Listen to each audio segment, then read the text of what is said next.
बिस्मिल्लाहिर्रहमानिर्रहीम वाला रसूलुल्लाह। अच्छा, एक सवाल हमारे दारुल इफ्ता में बहुत ज़्यादा आ रहा है कि सोग कितने दिन तक होता है। तो इस हवाले से जी बुखारी की हदीस है, बुखारी में भी हदीस मौजूद है, मुस्लिम में मौजूद है और दीगर जो हदीस मुबारक किताब है उनमें भी हदीस मुबारक मौजूद है।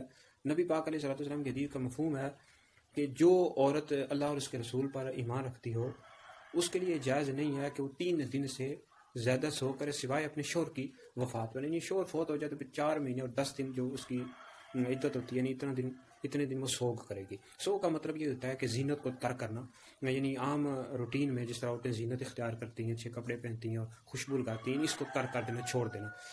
तो बहरहाल शोर के अलावा अगर कोई फौत हो जाए तो फिर सोग जो है ना 3 दिन तक ही है। यानी 3 दिन में सोग कर सकते हैं आप, कर सकते हैं। और लोग फिर ताज़ियत के लिए आते हैं, दुआ के लिए आते हैं।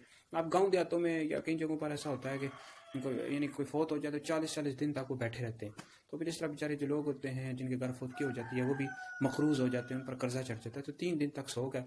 हाँ, शोर जिस औरत का शोर फौत हो जाए उसके लिए तो 4 महीने और 10 दिन है, बाकी 3 दिन तक ही सोग है।